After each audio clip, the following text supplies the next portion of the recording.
Pues hoy es un día especial, cumplimos 2 años de el triunfo que por mandato del pueblo nos otorgó este honroso cargo de presidente de la República. 2 años de esa elección histórica. Hoy voy a informar a las 5 de la tarde, voy a rendir cuentas sobre lo que hemos logrado en el proceso de transformación de la vida pública del país y de cómo estamos actuando para garantizar el bienestar y la felicidad de nuestro pueblo. Invito a todos a que puedan informarse a las 5 de la tarde. Se va a transmitir en redes sociales y es posible que se haga también en algunos medios convencionales, en estaciones de radio y en canales de televisión. Pero eso va a depender de la decisión que tome cada medio. Si consideran que es importante la transmisión, van a dar los espacios, el tiempo. De todas maneras, repito, va a estar en redes sociales. Hoy entra en vigor el Tratado de Libre Comercio en una nueva etapa. Es también un acontecimiento importante, sobre todo en el terreno económico y comercial. Y por eso vamos a que nos informen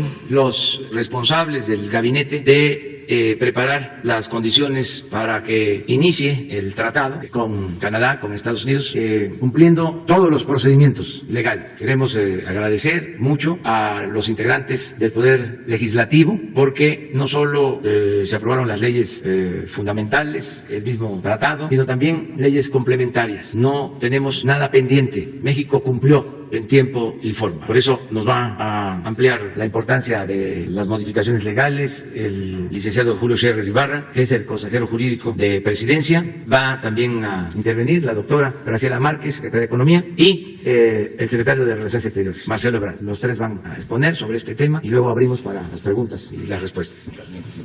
Muy brevemente, las leyes que se tuvieron que modificar para dar nueva vida a este nuevo tratado. El 29 de junio de 2020 se publicó en el Diario Oficial de la Federación el decreto que promulga el protocolo en el que se sustituye el Tratado de Libre Comercio de América del Norte, suscrito por México, Estados Unidos y Canadá. En este decreto se establece, de conformidad con los acuerdos entre los 3 países, la entrada en vigor del tratado a partir del 1 de julio de este año. Para ello, el Congreso de la Unión aprobó 3 nuevas leyes, reformó 3 más y abrogó el mismo número.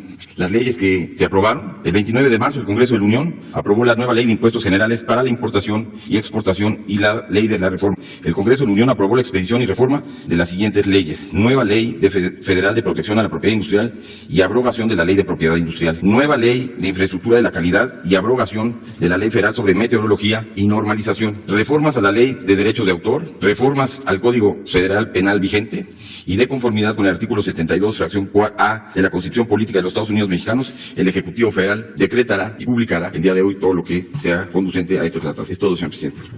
Con su permiso, presidente. Buenos días a todas, buenos días a todos. Es para mí un gusto estar aquí para recordar que el primer minuto de este día, el 1 de julio de 2020, entra en vigor el Tratado Comercial entre México, Estados Unidos y Canadá. Se trata de una continuidad y al mismo tiempo una modernización de lo que había estado vigente desde el 1 de enero de 1994, el Telecán. En ningún momento dejamos de tener en estos meses de negociación e implementación, no dejamos de tener esta relación comercial con los Estados Unidos y Canadá basados en un tratado, sino que por el contrario, a medianoche se sustituye un tratado por el otro. El TEMEC, como sabemos, es el resultado de un proceso de modernización del tratado que teníamos vigente, que permitió actualizar las reglas, unas reglas que nos permitirán hacer frente a los retos del siglo XXI. La parte que se moderniza es una parte que incorpora nuevos aspectos y hay una parte muy significativa que en la actualización de las reglas incluye nuevas áreas, nuevos capítulos que contemplan aspectos que no habían sido considerados en el Telecán y que le dan un toque distintivo muy significativo al TEMEC. ¿Cuáles son estas nuevas áreas?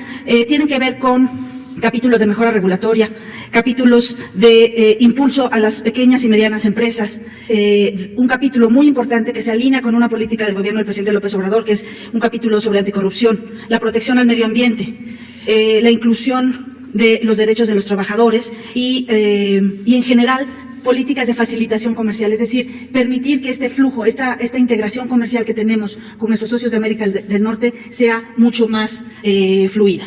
Así pues, es un tratado que le da continuidad al tratado que teníamos, pero sobre todo lo hace más incluyente. Y ese es un aspecto a destacar y un aspecto que se alinea con las políticas de desarrollo que se impulsan en este gobierno. Creemos por eso que es una palanca de desarrollo, no para obtener los mismos resultados. Es una palanca de desarrollo porque vamos a obtener resultados en el que más regiones, más sectores, más mercancías y sobre todo más grupos sociales se beneficien de los frutos del comercio internacional. Quisiera nada más cerrar y decir que el comercio internacional es muy importante para la economía mexicana y también por eso constituye esta entrada en vigor del tratado entre México, Estados Unidos y Canadá una palanca para enfrentar los retos económicos que ha puesto a la economía mexicana el COVID-19. Decir que casi 3/4 partes del PIB lo representa el comercio internacional. Entonces, sabemos que esta integración en América del Norte, una integración comercial, una integración productiva, servirá para salir adelante de estos efectos económicos del COVID, pero sobre todo que nos generará espacios de desarrollo, espacios de inclusión en todo el territorio nacional. Quisiera simplemente terminar diciendo que este es un trabajo colectivo, es un trabajo de los miembros del gabinete, la Secretaría de Relaciones Exteriores, la Secretaría del Trabajo y Previsión Social, la Secretaría de Agricultura y Desarrollo Rural, la Secretaría del Medio Ambiente. Todos ellos colaboramos para cumplir y llevar a buen puerto la implementación del Tratado de Libre Comercio. Pero también la colaboración, acompañamiento de las leyes que teníamos que armonizar por parte del Poder Legislativo fue crucial para hoy estar, como ya ha dicho el consejero jurídico, listos para esta tarea. A mí nada más me resta agradecer al extraordinario equipo de la Secretaría de Economía, encabezado por la subsecretaria Luz María de la Mora, todo su equipo y todos los demás participantes, el director general del INPI, Juan Lozano, el director general de normas, Alfonso Guati, el enlace jurídico, Edwin Ramírez, y todo el equipo que en los últimos 6 meses estuvimos trabajando en hacer este día posible. El TEMEC es un trabajo colectivo, es un trabajo por México y seguramente lograremos de este tratado comercial convertirlo en esa palanca de desarrollo y no solamente de intercambio comercial. Muchas gracias. Con su permiso, señor presidente.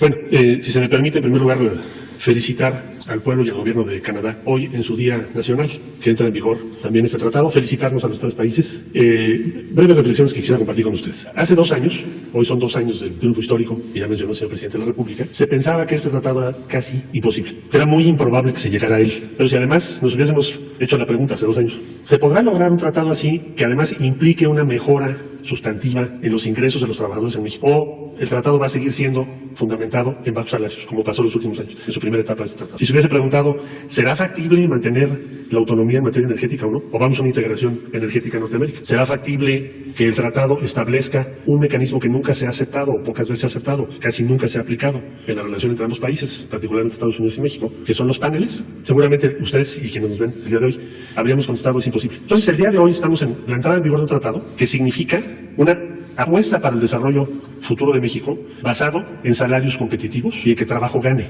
basado en mecanismos que no se habían aplicado para resolver controversias o diferencias entre los 2 países, los paneles. Y como ya lo dijo aquí la Secretaría de Economía, basado en la certidumbre sobre el largo plazo para México. Entonces es un hecho mayor y por eso estamos hoy aquí. Y por eso el señor presidente de la República, en llamada con el presidente Donald Trump, llamada que ustedes recordarán se hizo con motivo de la pandemia para solicitar a Estados Unidos su respaldo para poder acceder al mercado de ventiladores en ese momento muy, muy difícil, le comentó al presidente Donald Trump: en la visión de México esto es un logro mayor. Quiere decir algo muy significativo para nuestros países, más allá de nuestros gobiernos. Y por lo tanto sería importante procurar encontrarnos con motivo de la entrada en vigor del tratado. Es una nueva etapa en la relación entre los 3 países, por lo que acabo de explicar. Y lo mismo misma referencia hizo con el primer ministro Trudeau.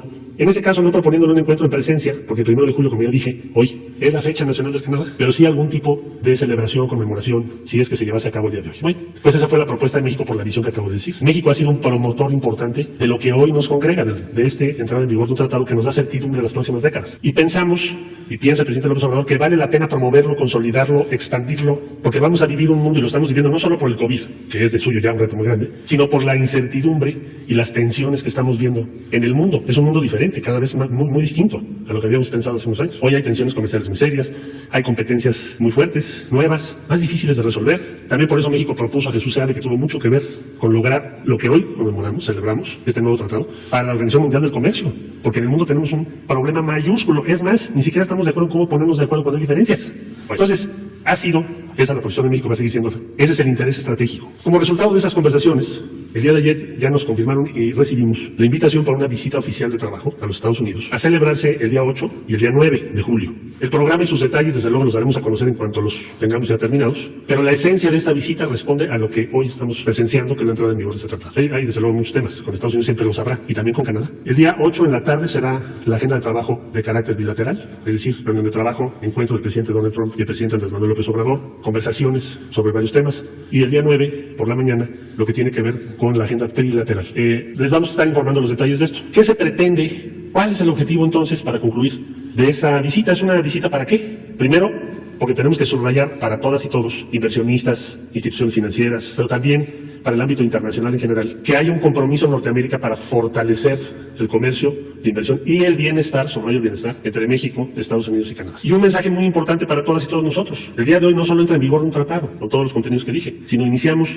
una presencia muy relevante de México para la inversión, el empleo y el crecimiento económico. Ese es el objetivo. Para eso va el señor presidente a los Estados Unidos y por eso habló con ambos mandatarios, el presidente Trump y el primer ministro Trudeau, y por eso vamos a estar en esta visita oficial de trabajo. Muchas gracias por su atención. Muy bien, pues yo solo también agradecer a todo el equipo de la Secretaría de Economía y de la Secretaría de Relaciones Exteriores por el trabajo que se realizó. De manera muy especial quiero destacar la participación de Jesús Seade. Fue actor principal y gracias a sus buenos oficios se llegó a acuerdos en momentos difíciles. Es un experto, Jesús Seade, en esta materia. Por eso también se está postulando y México lo apoya, el gobierno que represento, para ser el director general de la Organización Mundial de Comercio. Muchas gracias a Jesús por su apoyo. Bueno, entramos ya a la sesión de preguntas y respuestas. Tenemos una lista de ayer. Berenice Telles.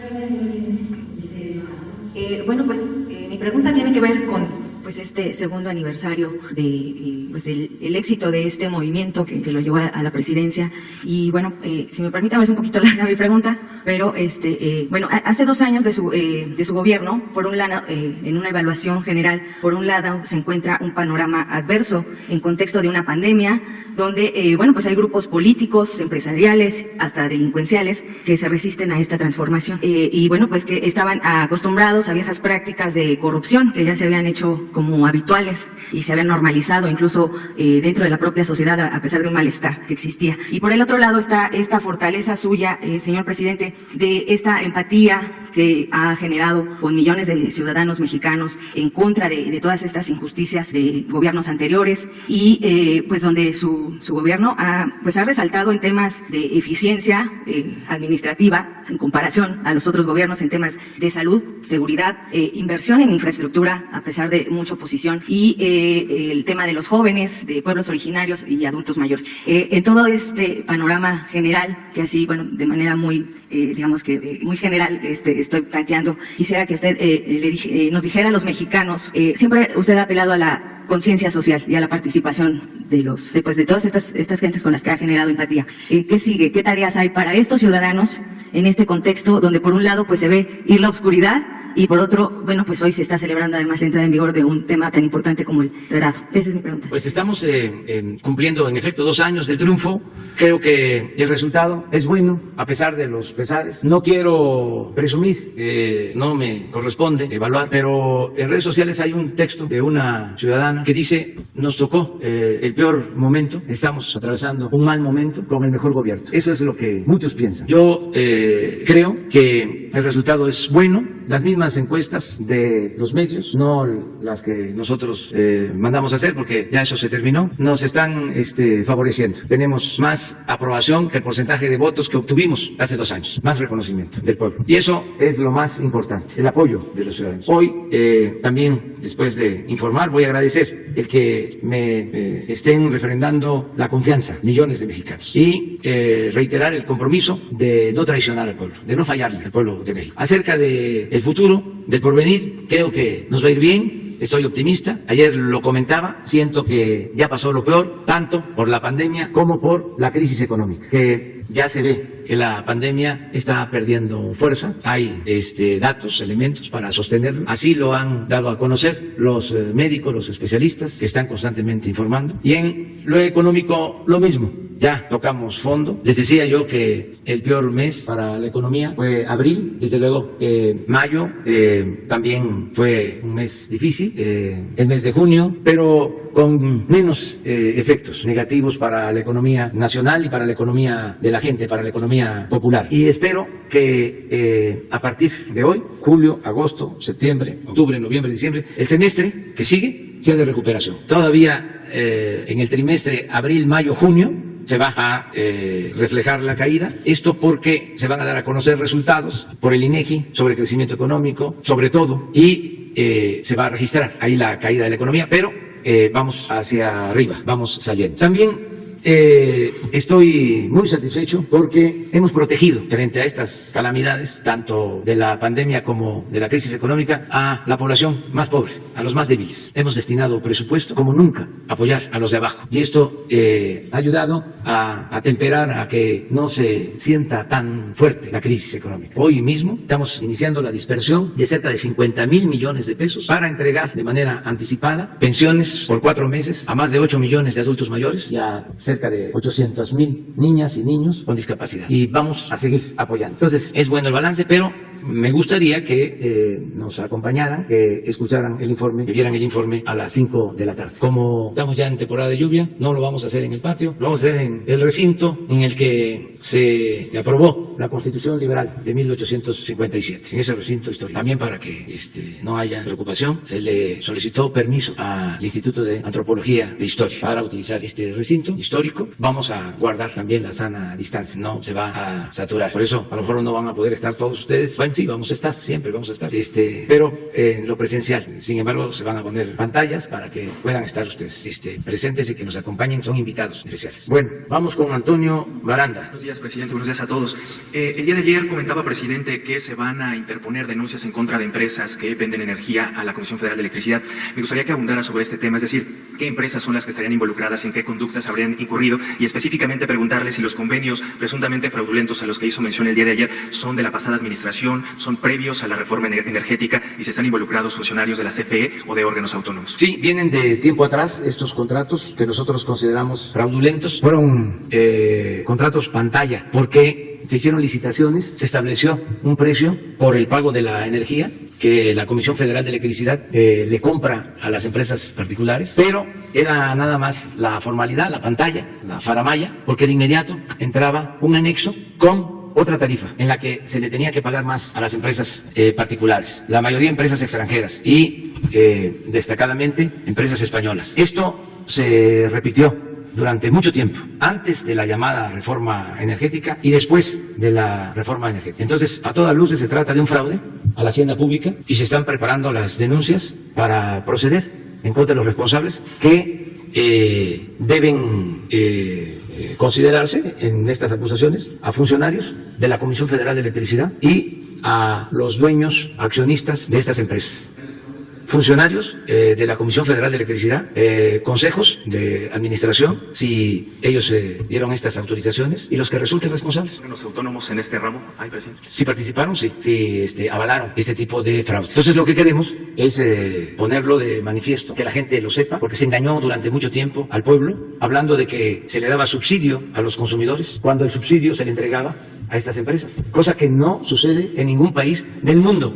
Subsidio no solo por pagarles altas tarifas, subsidios también por no cobrarles el costo de la distribución de la energía eléctrica, el uso de las líneas de transmisión de energía eléctrica. Y también subsidio porque se permitía que aunque no entregaran el 100% de la energía, aunque entregaran el 40%, se les pagaba el 100%. Entonces todo eso es lo que se va a ventilar, que quede completamente claro, que todos lo entendamos. Afortunadamente ahora hay esta posibilidad de informar, no lo voy a decir hoy en el informe, pero lo digo ahora, esto es totalmente nuevo, esto es parte de la transformación, el que todos los días estemos informando. Nunca se había garantizado tanto el derecho del pueblo a la información como ahora. Entonces vamos a explicar en qué consistían estos contratos, porque no es un asunto nada más jurídico o de tribunales, es un asunto que tiene que ver con la moral pública, que tiene que ver con la corrupción y que no podemos nosotros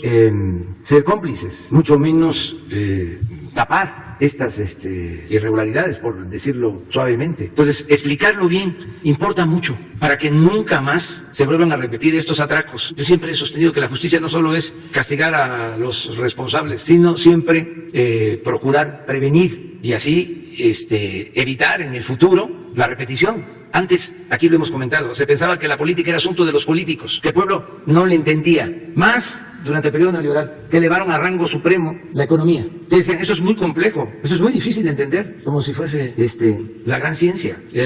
¿Cómo no lo vamos a entender todos? Si cada ciudadano es un economista, sobre todo, imagínense lo importante de las mujeres economistas que tienen que administrar el escaso presupuesto familiar. Muy buenas economistas, millones de economistas, las familias mexicanas. Entonces, vamos a explicar eso, porque antes era para el círculo rojo. Nada más, el pueblo no tenía acceso. Entonces sí vamos a presentar las denuncias, se están elaborando porque tenemos que fundamentarlas bien. Si me permite un segundo tema, presidente. El día de ayer el fiscal general decía que en el estado de Guanajuato se vive un infierno de violencia y anunciaba una investigación en contra del fiscal del estado por el último operativo en el que fueron detenidos familiares de un presunto capo y integrantes del cártel de Santa Rosa de Lima. Desde su punto de vista, ¿se vive en el estado de Guanajuato este infierno de violencia que hace mención el fiscal? Y si considera que es conveniente que se investigue al fiscal estatal. El gobernador de Guanajuato ha señalado en las últimas horas que le ha preguntado a usted directamente si tiene algún problema con el fiscal del estado y que usted le dijo en corto que no lo tiene. Por eso mi pregunta, si considera que es conveniente que se investigue a este fiscal y eventualmente fuera. Es que no es un asunto personal, es que están mal las cosas en Guanajuato en cuanto a la impartición de justicia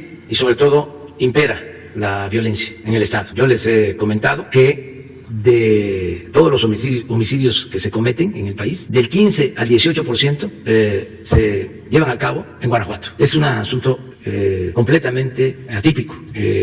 Son muchos homicidios. Ayer les voy a mostrar, es de los días con menos homicidios en el país. Claro, han habido días más bajos en homicidios, afortunadamente, pero aún ayer, que fueron pocos, estuvo abajo de la media el número de homicidios. Primer lugar, Guanajuato. A ver, pongan, esto es lo que está pasando. Miren, ayer, 73 homicidios en el país.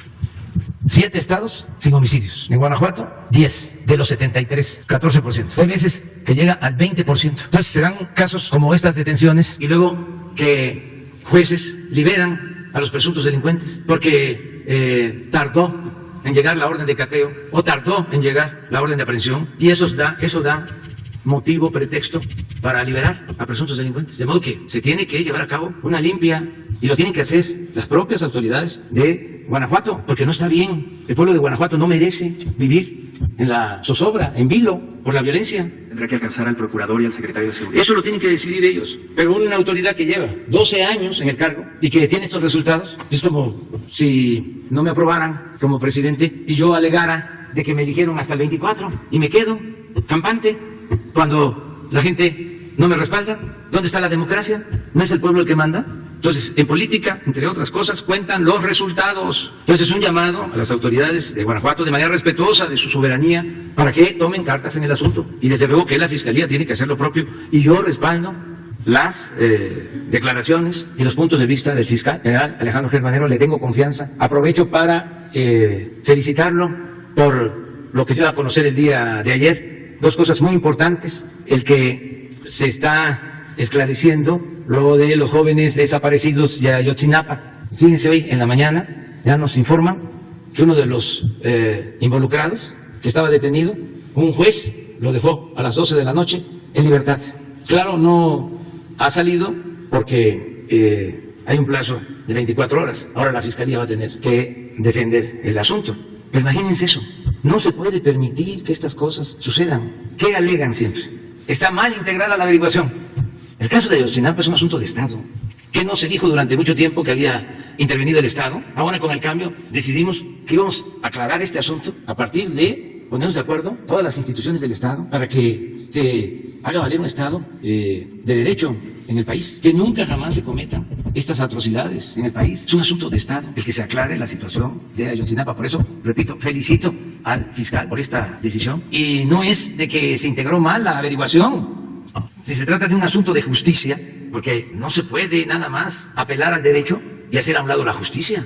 ¿Qué opciones hay si está mal integrada la averiguación? Pues que el impartidor de justicia proponga que se reponga el procedimiento, pero no utilizar una deficiencia en el caso de que se haya presentado como pretexto para dejar en libertad a un presunto delincuente. Eso se tiene que terminar, porque detrás de todo esto, de esas fallas en los procedimientos, en el fondo es la corrupción lo que prevalece. Tenemos que limpiar de corrupción el gobierno en su conjunto. Lo otro importantísimo del día de ayer es el anuncio de que acepta la extradición el señor Lozoya y que está dispuesto, según las palabras del fiscal, a dar a conocer todo lo que sucedió con relación a los sobornos de Odebrecht, todo el dinero que se repartió. Eso no lo dijo él, el fiscal, eso lo digo yo.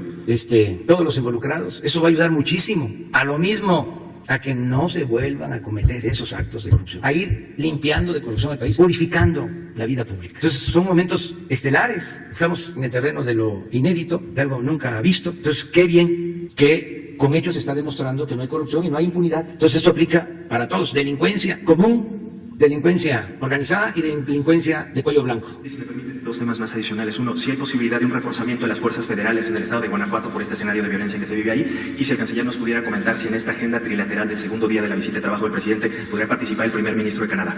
Sí, estamos apoyándonos en las Fuerzas Armadas para garantizar la paz en Guanajuato. Pero hay un asunto muy complejo porque se dejó crecer, está muy arraigado, hubo tolerancia durante mucho tiempo. Por eso, cada vez que se quiere detener a alguien, hay incluso movilización de personas. Hay una red de base, una base de personas que ayudan. Aprovecho para llamarlos a que no continúen con esas actividades, porque se tiene información de que hay nóminas donde se paga. Entonces, antes, aceptando sin conceder de que no había ingresos, pues se veían obligados, sobre todo los jóvenes, a tomar esa actitud de apoyo de lo que comúnmente se le llama halcones, de estar informando y estar protegiendo a la delincuencia. Pero ahora hay otras opciones, hay alternativas, se está apoyando a la gente, se está apoyando a los jóvenes. Entonces, ojalá y ya no se participe apoyando a estos grupos que causan daño a la población, a la sociedad. Entonces, sí va a seguir interviniendo el gobierno federal, nos van a seguir ayudando de la Guardia Nacional y tenemos que darle protección a la gente. No van a quedar en el desamparo. O sea, vamos a continuar con presencia en Guanajuato hasta lograr la paz, la tranquilidad. Acerca de la visita del primer ministro de Canadá, todavía no responden. Tengo entendido. Bueno, mejor lo explico. Bueno, muy brevemente, corresponde al gobierno de Canadá tomar su determinación, su decisión, anunciarla. Lo que nosotros diríamos es, desde luego México ve con simpatía que se pueda llevar a cabo y que se tenga la participación de Canadá, porque somos los tres países los que hoy celebramos y participamos en la entrada en vigor del nuevo tratado. Entonces suponemos que en el transcurso de las próximas horas, y si no días, el gobierno de Canadá va a conocer cómo va a participar, si va a participar o no, y sus decisiones. Pero celebraríamos mucho que estén en este encuentro entre los tres países. Sharon Monterrubio. Gracias, buenos días. De Canal 14 del SPR. Primero sobre Ayotzinapa, ¿hasta dónde llegó la mentira histórica? ¿Y qué implicaciones políticas tiene que Emilio Lozoya, el exdirector de Pemex, finalmente haya aceptado ser extraditado? Y otra pregunta, de acuerdo a la encuesta telefónica de ocupación y empleo, el trabajo informal alcanzó 51.8% de la población activa. Considera más bien que es suficiente los apoyos que otorga el gobierno, y cuáles serían los perfiles que están pendientes por atender, además de qué manera el TEMEC apoya en la situación de mejorar los empleos. Sí, en el caso de la cuestión económica, de lo que preguntaste al final, estamos atendiendo a quienes se buscan la vida como pueden en la calle, de manera honrada, pero esto hay que decirlo. Gente trabajadora, gente honesta, que tienen necesidad. Si no funciona durante décadas como ha pasado la llamada economía formal, pues fue creciendo la economía informal. La gente decide obtener su sustento en sus casas, ponen ahí la venta de comida o de cualquier mercancía. Nuestro pueblo es un pueblo trabajador, luchón. Hay que tomar en cuenta eso. A veces los conservadores solo se dedican a criticar a los que trabajan en la calle. Quisieran que no existieran. Pero si no es por eso, imagínense, si la economía formal no crece, la gente ha tomado sus decisiones para tener ingresos. Y sí, en efecto, el peso de la economía informal en México es mayor que en otros países. Por eso tenemos que pensar en el empleo de la economía formal y también en los que no tienen empleo en la economía formal, muchos, millones. Entonces, los créditos que se están dando, por ejemplo, incluye a integrantes de la economía formal, pero también la mayoría son miembros de la economía informal, comerciantes. Ahora estamos ayudando a tianguistas, se está ayudando a taxistas, a quienes se dedican a las artesanías, a distintas actividades se les está apoyando y lo vamos a seguir haciendo siempre. Por eso el esquema nuestro es distinto a lo que se aplica en otros países y a lo que antes se llevaba a cabo en el país con la política neoliberal. Antes era arriba, atender arriba, pensando que si llovía fuerte arriba, goteaba abajo, que si les iba bien a los de arriba, les iba a ir bien a los de abajo. Y aún haciendo eso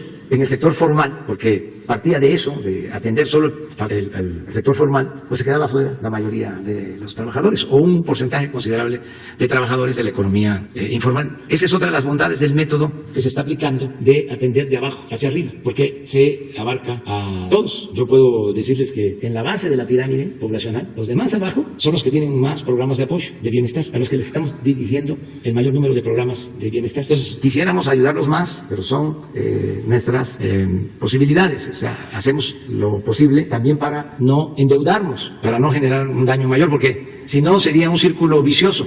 Fíjense, si con esta crisis pedimos créditos, se endeuda el país, ¿qué pasa? Pues ya en el futuro tendríamos que destinar más dinero del presupuesto a pagar intereses de la deuda. Y si tenemos que pagar más intereses de deuda, se reduce el presupuesto que podemos destinar de manera directa al bienestar de la gente. Entonces, lo que estamos haciendo es liberar fondos con austeridad, no permitiendo la corrupción, y esto nos está funcionando. Pero siempre vamos a buscar ayudar de abajo hacia arriba. Sharon, ¿tu otra pregunta? Sobre Ayotzinapa y la mentira histórica, precisamente, se construyó toda una narración para implicar a los propios estudiantes en el tráfico de drogas. Un personaje como Cerón se dedicó a construir grandes mentiras antes de él, artífice de la mentira del caso de la niña Colette, y luego como director de la Agencia de Investigación Criminal sembró la evidencia en Cocula. Sí, se está haciendo la investigación por parte de la Fiscalía y se va a aclarar todo. Yo entendí ayer lo que dijo el fiscal, de que se desconoce lo que se llamó, entre comillas, verdad histórica, o sea, todo esto que fabricaron para demostrar de que fue una gran simulación y que ya hay pruebas de lo que verdaderamente sucedió. Y yo celebro esto. Y la instrucción, por lo que a nosotros corresponde, es de que no se proteja a nadie, que no haya impunidad, que el que participó sea castigado. Bueno, sobre las implicaciones políticas de Lozoya al aceptar ser extraditado. Pues eso también va a ayudar mucho, porque seguramente él va a declarar, está, según entiendo, aceptando la extradición por un acuerdo con la Fiscalía para lograr algunos beneficios en cuanto a su posible consignación y condena, aportando información. Es decir, dando a conocer lo que sucedió. Eso es muy importante. Daba mucha vergüenza, por ejemplo, que en otros países, por el caso de Odebrecht, estaban en la cárcel altos funcionarios, hasta presidentes. Y en nuestro país, nada, absolutamente. O sea, campeones en impunidad. Entonces, que esto, aún con el tiempo, se aclare, se repare ese daño, va a ayudar mucho a sanear la vida pública del país. ¿Qué sucedió? ¿Cómo se recibía ese dinero de soborno? ¿A dónde iba a parar? ¿Quiénes participaron? Ayer el fiscal habló un poco de que había personas relevantes. ¿Cómo dijo al final? ¿No tienes la declaración? Porque es un lenguaje así, no como el que usamos aquí en la mañana, más técnico, sí, físico. Ya al final habló de esto. Hace 10 años no podíamos hacer esto, ¿eh? No se podía. O sí, ya hace 10, no, todavía no. Sí, nos desesperamos de que, ¿cómo decimos? Está muy lento el Internet. Y antes era el telegrama. ¿Cómo? Personas de relevancia. A ver si lo escuchamos. Me llamó la atención eso. Personas de relevancia, de acuerdo a...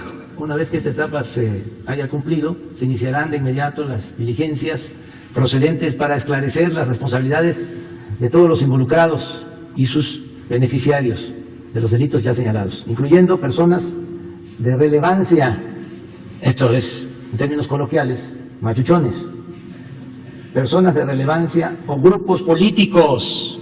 ¿Qué son grupos políticos? Partidos. ¿Cuál es la definición de un partido político? Sí, es la agrupación de ciudadanos que tienen como propósito llevar a cabo una acción política con principios, con grupos políticos que hayan participado o se hayan beneficiado de estos despojos a la nación mexicana, por lo que corresponde al Ejecutivo, además de que esto ayuda a aclarar cómo funcionaba el régimen corrupto, también podríamos obtener algo, sí, de lo que se recupere, tanta falta que hace. Hasta ahí. El escándalo de Odebrecht afectó a 12 países y a 5 presidentes y expresidentes de América Latina. ¿Considera que el caso puede llegar a involucrar al expresidente Peña Nieto? No tengo elementos, eso va a corresponder a la Fiscalía y de las investigaciones que se realicen, pero sí va a ser interesante el proceso. Gracias. Muy bien, entonces vamos con Urbano. Buenos días, señor presidente. Buenos días, secretarios. Julio. Yo quisiera preguntarle si el día 8, estando usted allá en Estados Unidos, va a tocar el tema con el presidente Donald Trump acerca de la ayuda que él se ha comprometido a enviar a los países de Centroamérica. México cumplió con programas, con capital, y usted nos decía que los Estados Unidos hicieron el ofrecimiento pero no cumplieron. Esa es una. El otro tema, aprovechando que está el canciller y la secretaria don Julio, preguntarle si con este panel de controversias que se incluye ya en el tratado se ahuyenta de manera definitiva esa vieja certificación, esas amenazas arancelarias, y todo va a negociarse dentro de este panel para la tranquilidad de los mexicanos, todas las empresas inversionistas, sectores, todo esto. Esa sería la primera pregunta. Si quiere le planteo las tres para si nos pueden ayudar a los secretarios.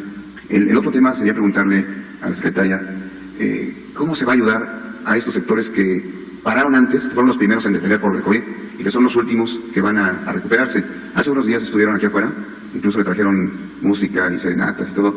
Un movimiento que se llama Movimiento La Música Nos Une. Manuel García Maracaibo nos encabezaba, son casi 125,000 trabajadores entre staff, bailarines, artistas, promotores, conductores, transportistas, personal de iluminación, todo este gran grupo. Y ellos quisieran preguntarle, señor presidente, que cómo se les podría beneficiar, porque sin duda va a ser un periodo muy largo, como nos dice el doctor Gatell, y ellos serían de los más afectados. Tal vez la secretaria nos puede apoyar en este tema. Y la última, aquí tal vez don Julio nos puede ayudar un poco, es acerca de los factureros, o las empresas factureras. Yo observé que hay al menos 3 niveles de investigación. Usted nos decía que hay empresarios que ni siquiera conocían de que estaban siendo objeto de un fraude, ¿no? De sus contadores, y que ya han aceptado ir al SAT, negociar y ponerse al corriente. Pero hay otro nivel, otro grupo, que son quienes sí sabían que había fraude y colaboraron. ¿Qué se va a hacer en este caso? Y más allá, ¿qué se va a hacer con los despachos jurídicos, con los despachos contables que existen? Usted seguramente tiene el reporte ya de todos ellos. Algunos de ellos incluso son de personajes que en el pasado fueron sus persecutores, que son abogados muy afamados, pero que siguen vigentes. ¿Y ahí qué se va a hacer? ¿Se les va a perseguir? ¿Sí va a haber detenidos o va a haber punto final? Gracias, señor presidente. Gracias a todos. Bueno, yo creo que es oportuno aclarar que nosotros no fabricamos delitos a nadie y que actuamos con completa transparencia. Cuando sabemos de ilícitos o presuntos ilícitos, se presentan denuncias a la Fiscalía, que también debemos de recordar es un organismo autónomo. Antes el fiscal, que se llamaba procurador, dependía del presidente. Ahora la Fiscalía es autónoma. Esto es nuevo, muy importante. Entonces, en el caso de los factureros, ya lo hemos dicho, se encontraron estos defalcos. Son 2 tratamientos, en efecto, los que promueven estas prácticas, los despachos que se dedicaban a estos ilícitos y la gente, los contribuyentes que cayeron en estas insinuaciones, en la tentación de ahorrar dinero, de no pagar completo las contribuciones o los impuestos. Entonces, muchos también no sabían. Tan es así que se están regularizando.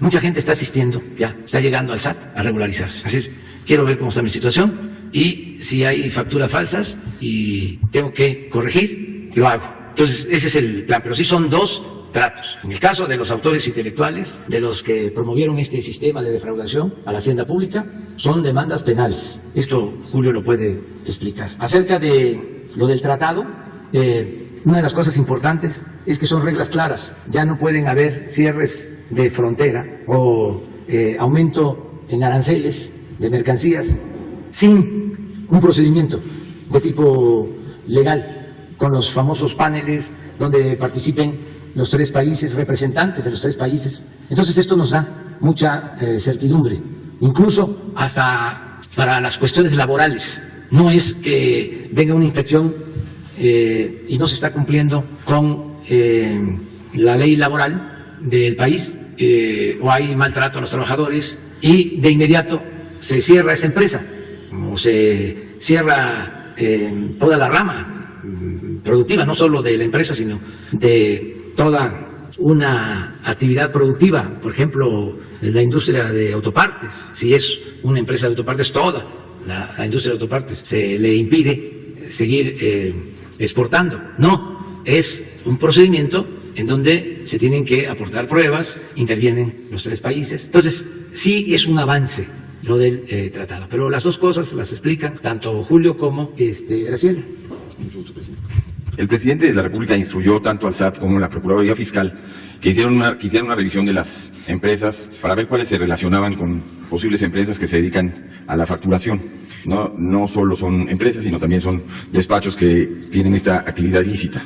Se le presentó al presidente una lista de empresas que están perfectamente relacionadas, despachos que están relacionados, y infinita cantidad de personas que han hecho uso de las facturas falsas. Como bien dice el presidente, en el caso de los operadores, de los que ofrecen la factura, saben que están cometiendo un ilícito, porque esa factura va a ser para quitarle ingresos al gobierno federal. Entonces se determinó presentar denuncias penales, ya se presentaron 5 denuncias penales en contra de los factureros y a las personas que de buena voluntad utilizaron sin saberlo las facturas y que quieran regularizarse, se les invitó y se les está invitando a que pasen al SAT, que cubran sus impuestos y, como los convenios que tiene el SAT muchas veces, se van a regularizar sin llegar ni al crédito fiscal ni a la denuncia penal. Básicamente eso es lo que se hizo. Por supuesto se tiene una investigación sobre todos, no se va a dejar a nadie impune si se encuentra que vendieron las facturas o sabiendo que había un ilícito, compraron estas mismas. Es todo, muchas gracias. Los despachos, don Julio, ahí, ¿qué tratamiento se les daría? ¿En el caso de qué? De los despachos contables y jurídicos. Es la misma situación. Lo mismo. Tanto despachos contables como despachos de abogados se dedicaron también a esta actividad y también van a ser denunciados. Perfecto, gracias. Gracias por su pregunta respecto a las medidas unilaterales que pueden tomar alguno de nuestros socios. Aquí decir 2 cosas. Por una parte, efectivamente el tratado define muy bien los paneles. Los paneles ya existían en el Telecán, pero estaban condicionados a que si uno de los socios no respondía, no se formaba el panel. La gran ventaja en el TEMEC es que el panel se va a formar independientemente de la voluntad de las partes. Entonces, hay un avance en ese sentido. Y por otra, hay 2 tipos de paneles, los que tienen que ver con respecto al contenido laboral y los que tienen que ver con disputas entre empresas de ambos lados de la frontera. En el caso de lo laboral, nosotros hemos estado trabajando mucho con el sector privado, con las cámaras empresariales, porque nos parece que la mejor defensa para estos paneles es que no generemos las condiciones para que se den. Y les pongo un ejemplo. Había mucha preocupación porque había noticias que Estados Unidos o algunas empresas en Estados Unidos iban a demandar por el trabajo infantil y el trabajo forzoso. Y cuando los empresarios nos llamaron alarmados a la Secretaría diciendo que tenían miles de demandas por estos temas, pues la respuesta era muy sencilla. Está mal que haya trabajo infantil y trabajo forzado en México. Tenemos que cumplir con la ley. Y por eso, digamos, y eso es ayer algo que reflexionaba en una de las entrevistas, es también este tratado se alinea con los programas prioritarios del gobierno. Hoy, los niños en México tienen becas a todos los niveles de gobierno, justamente para que no tenga que estar en los campos agrícolas, justamente para que no haya trabajo forzado. Entonces, lo mejor que podemos hacer para nuestra estrategia en los paneles es prevenir. Es prevenir que haya democracia sindical. Pero eso es algo que este gobierno iba a impulsar con el TEMEC o sin el TEMEC.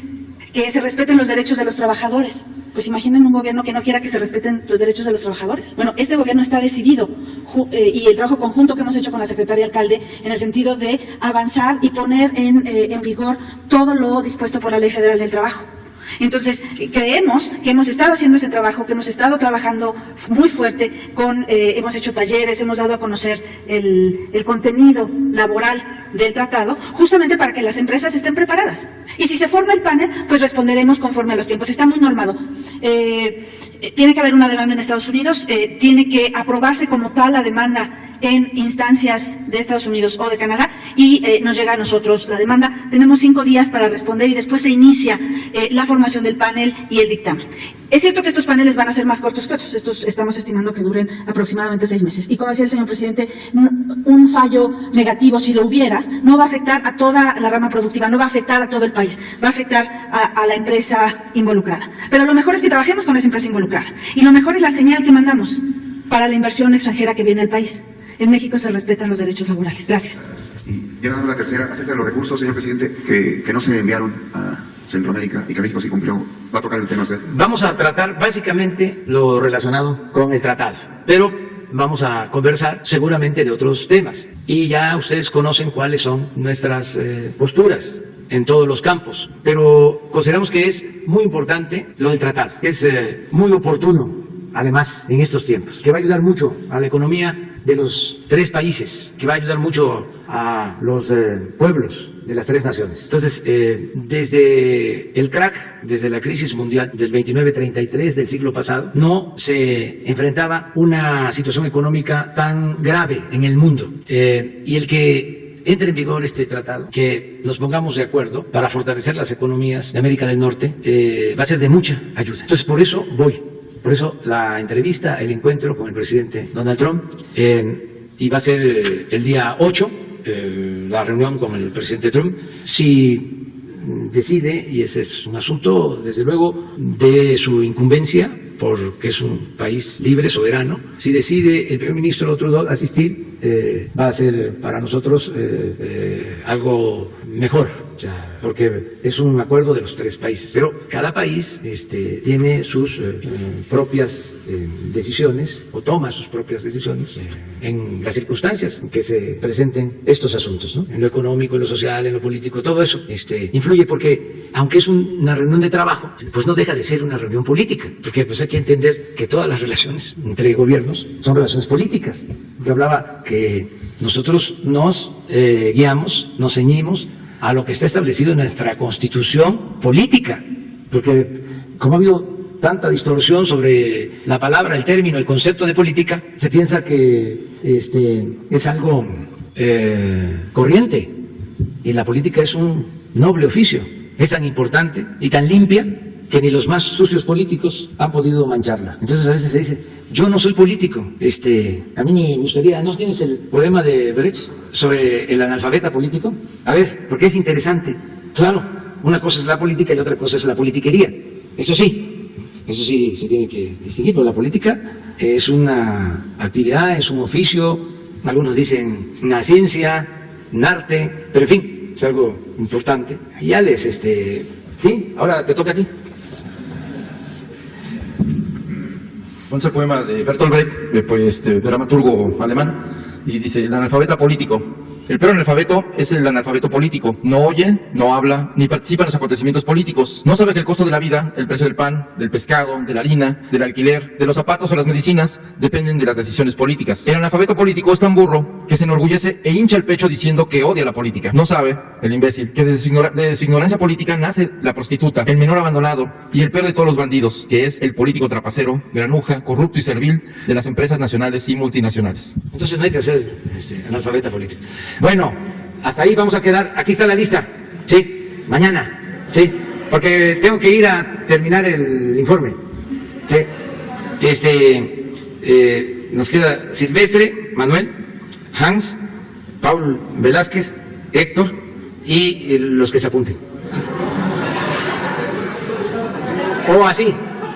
Y Sara. Vámonos. Adiós, adiós.